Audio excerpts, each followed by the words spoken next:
प्रतियोगी परीक्षाओं की तैयारी करने वाले तथा स्टेट परीक्षाओं की तैयारी करने वाले व अन्य परीक्षाओं की तैयारी करने वाले सभी छात्रों एवं दोस्तों को नमस्कार। हमने लेसन 1 पर स्थिति, राजनीतिक विभाजन तथा पृष्ठीय लक्षण का पार्ट 1 पढ़ लिया है, जिसमें हमने भारत की भूमिका, विस्तार तथा भौगोलिक स्थिति और राजनीतिक विभाजन के बारे में जाना। आज हम जानेंगे पड़ोसी देश कौन कौन से हैं। तो भारत के पड़ोसी देश, भारत के साथ जिन देशों की सीमा मिलती है वे इस प्रकार हैं। उत्तर पश्चिम में अफ़गानिस्तान तथा पाकिस्तान, उत्तर में चीन तथा नेपाल। तो उत्तर पश्चिम में अफ़गानिस्तान तथा पाकिस्तान हो गए और उत्तर में चीन तथा नेपाल, और पूर्व में बर्मा, म्यांमार तथा पश्चिम में बांग्लादेश। एक सक्रिय सागरीय पट्टी श्रीलंका को भारत से अलग करती है। यह पट्टी पाक जलडमरू मध्य तथा मन्नार की खाड़ी द्वारा निर्मित है। तो इसमें से सबसे ज़्यादा प्रश्न ये बनता है कि भारत और श्रीलंका को कौन सी ऐसी पट्टी है जो अलग करती है, तो वो है पाक जलडमरू मध्य। इसके बाद सरफेस फीचर्स, पृष्ठीय लक्षण। भारत के स्थल रूपों में मैदानों, पठारों तथा पर्वत ने न केवल इसके इतिहास पर बहुत अधिक प्रभाव डाला है, अपितु देश के जलवायु, भूमि उपयोग, परिवहन के साधनों तथा जनसंख्या के वितरण को भी प्रभावित किया है। अतः मानव तथा उसकी आवश्यकताओं के संदर्भ में इसका अध्ययन आवश्यक है। तो भारत के निम्नलिखित 4 प्रमुख भू आकृति खंड हैं। तो पहला है उत्तर में हिमालय तथा पूर्व में पहाड़ियों, जिसे पूर्वांचल भी कहते हैं, द्वारा निर्मित एक उच्च पर्वतीय दीवार। नंबर दूसरा है उत्तरी भारत के मैदान अथवा भारत के विशाल मैदान। तब ये जो भारत के 4 प्रकार के बांटा गया है, इन्हीं के आधार पर हम इसका वर्णन करेंगे। तो पहला मालूम है उत्तर में हिमालय और पूर्व में पूर्वी पहाड़ियाँ।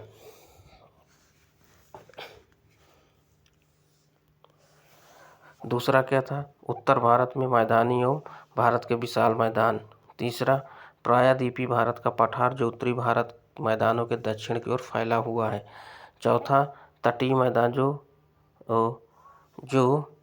प्रायद्वीपीय पठार के दोनों किनारों के साथ साथ फैला हुआ है। ये चारों प्रदेश पृष्ठीय संरूपण में एक दूसरे से स्पष्ट रूप से भिन्न हैं। एक और हिमालय पर्वत है जो नवीन मोड़दार पर्वत है। तो एक प्रश्न ये भी बनता है कि हिमालय कैसा पर्वत है? तो हिमालय एक नवीन मोड़दार पर्वत है।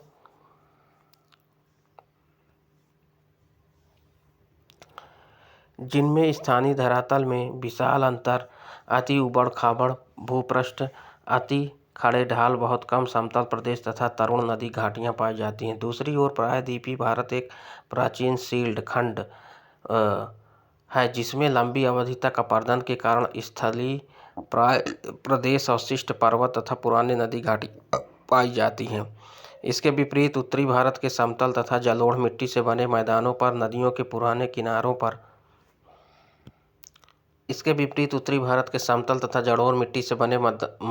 नदियों के पुराने किनारों पर नवनिर्मित स्थलीय को छोड़कर कोई अन्य स्थानीय उच्चावच नहीं पाया जाता। तटीय मैदान है जिनकी भूमि उर्मिल है तथा जिनमें और विकसित हो रहे डेल्टा पाए जाते हैं। अब हम पढ़ेंगे हिमालय। हिमालय एक अति उबड़ खाबड़ तथा अटूट उच्च पर्वतीय प्रदेश है जो भारत के उत्तरी छोर के साथ साथ बहुत दूर तक पूर्व में ब्रह्मपुत्र के महाखंड से पश्चिम में सिंधु तक नदी तक फैला हुआ है। इन पर्वतों की लंबाई 2500 किलोमीटर तथा चौड़ाई 150 से 400 किलोमीटर है। ये हिमाचल प्रदेश तथा जम्मू एवं कश्मीर में अपेक्षाकृत चौड़े तथा पूर्व नेपाल में सबसे अधिक ऊंचे हैं। दक्षिण में स्थित मैदानों में से एकाएक ऊपर उठे हुए हैं। हिमाचल, जम्मू एवं कश्मीर राज्य के लद्दाख जिले तथा तिब्बत के पठार के सहारे एक चापाकार किनारे के रूप में खड़े हैं।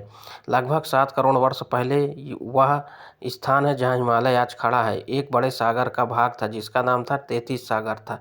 इस सागर में उस समय की नदियों द्वारा लाए गए तलछट की विशाल मात्रा जमा थी। बाद में अल्प नूतन युग में इन विशाल तलछटी से ढकी सागर की तलहटी पृथ्वी की क्षैतिज गतियों के कारण अति जटिल वलन पर्वतों के रूप में ऊपर उठ गई, जिन्हें आज हम हिमालय कहते हैं। मतलब ये बहुत पहले एक तैतीस सागर हुआ करता था, वहाँ पर छोटे छोटे कण इकट्ठा हुआ करते थे, फिर परत परत परत बनते चले गए और हिमालय का निर्माण हुआ। ये पृथ्वी के न्यूनतम वलन पर्वतों में से एक है। तो ये इसको हम लोग पृथ्वी का जो है नया वलित पर्वत के नाम से हिमालय को जानते हैं।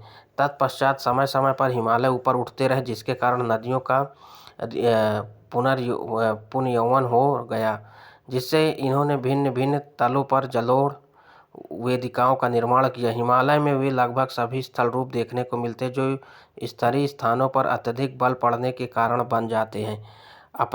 आपतनिक घटकों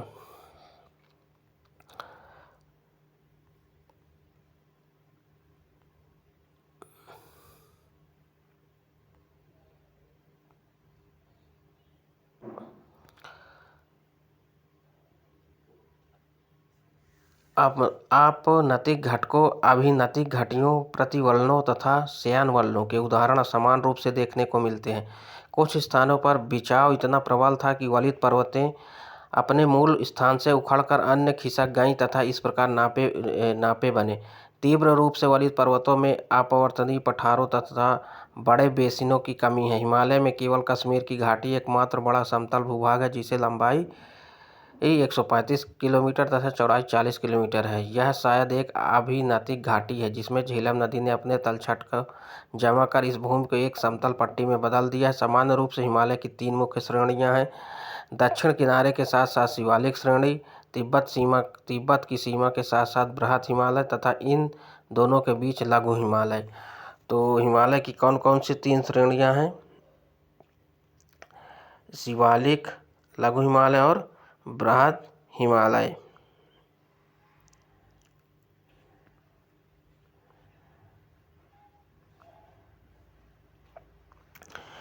तो शिवालिक श्रेणी क्या है? आज शिवालिक श्रेणी के विषय में जानते हैं। तो शिवालिक श्रेणी, इस श्रेणी में निम्न समांतर कटके हैं जो मुख्यतः गोलाश्मों तथा मृत्तिका से बनी हैं। ये कटके हिमालय के गिरिपद प्रदेश का निर्माण करती हैं। पश्चिम में शिवालिक की चौड़ाई लगभग 50 किलोमीटर है जो पूर्व की ओर निरंतर धीरे धीरे घटती जाती है। बंगाल द्वार तक पहुँचते पहुँचते इस श्रेणी का अस्तित्व समाप्त हो जाता है।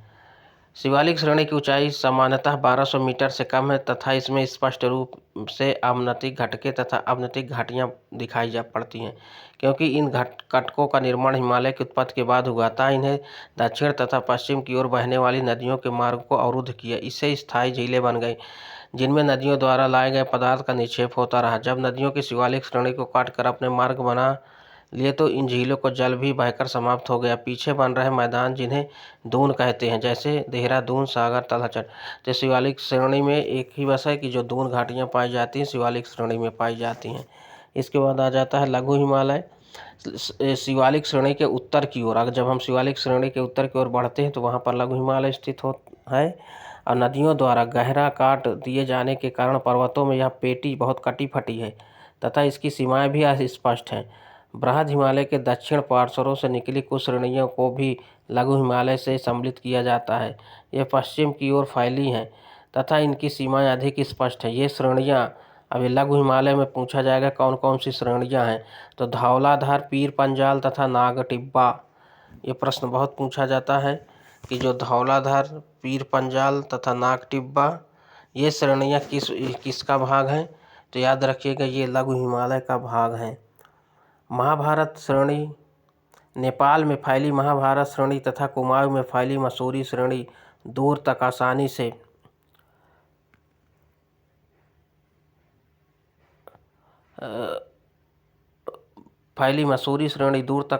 अटूट श्रेणियों के रूप में पहचानी जा सकती हैं।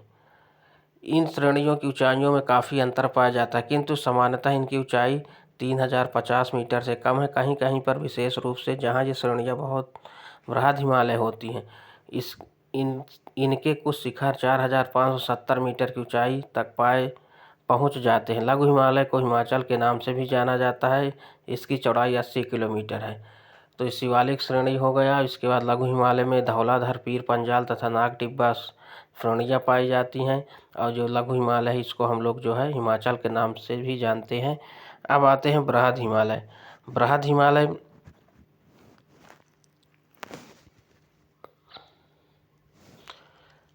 द ग्रेट हिमालय, यह एक अटूट लंबी श्रेणी है जिसे हिमाद्री तथा महान हिमालय के नाम से जाना जाता है। तो ये पेपर में बनता है क्वेश्चन कि कौन सा हिमाद्री तथा महान हिमालय के नाम से जाना जाता है, तो वह बृहद हिमालय होता है। यह विश्व की सबसे ऊंची श्रेणी है जिसकी सागर तल से औसत ऊंचाई 6100 मीटर है। इस श्रेणी का उच्चतम भाग लगभग 25 किलोमीटर चौड़ा है, जिसमें अनेक हिमाच्छिद शिखर पाए जाते हैं। उत्तरी भारत के मैदानों के उत्तरी छोर से इस शीर्ष की दूरी लगभग 150 किलोमीटर है।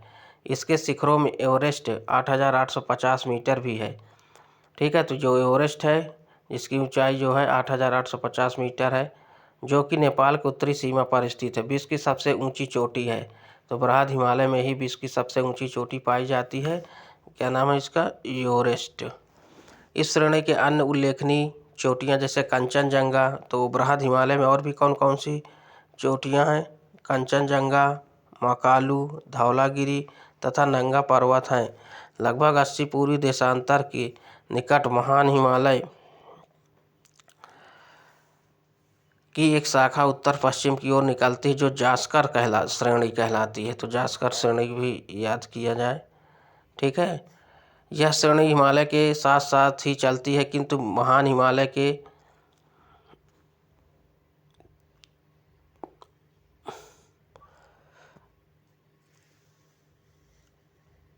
उत्तर की ओर कारगिल, लद्दाख तक फैली हुई है। पश्चिम की ओर नंगा पर्वत तथा पूर्व की ओर ब्रह्मपुत्र, जो यहाँ तिब्बत में दिहांग के नाम से जानी जाती है। ब्रह्मपुत्र को यहाँ पर हम लोग जो है ये तिब्बत में दिहांग के नाम से जानी जाती है, के निकट नामचा पर्वत तक मीटर फैला हुआ है। तो ये नामचा पर्वत तक फैली हुई है। महान हिमालय सारा वर्ष हिम से ढका रहता है तथा इससे अनेक हिमनद निकलते हैं। जम्मू और कश्मीर में 2440 मीटर की ऊंचाई तक तथा पूर्वी हिमालय 3960 मीटर की ऊंचाई तक नीचे आ जाते हैं।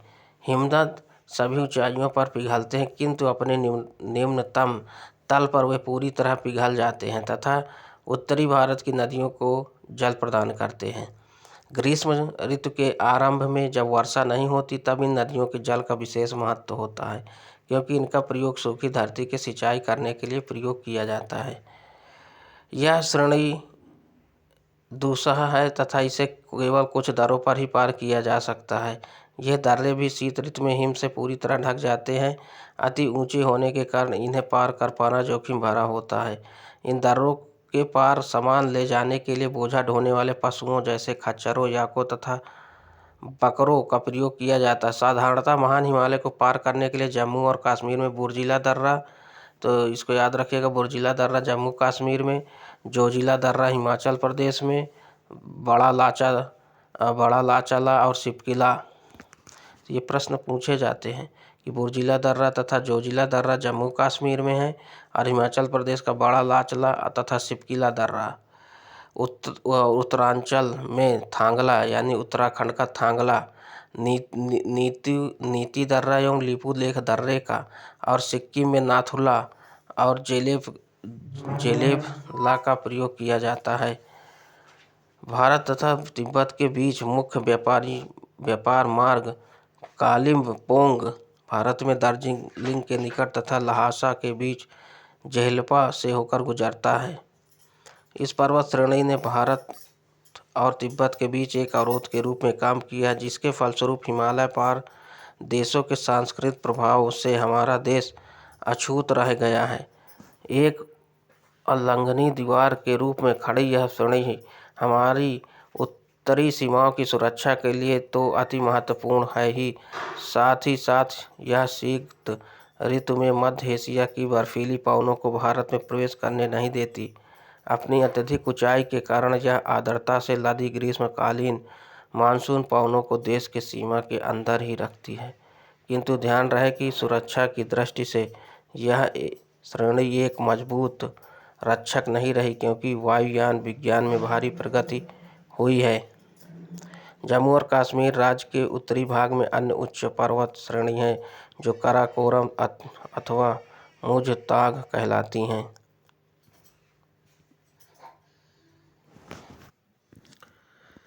हिमालय के पार स्थित यह श्रेणी लगभग पूर्व पश्चिम दिशा में फैली हुई है।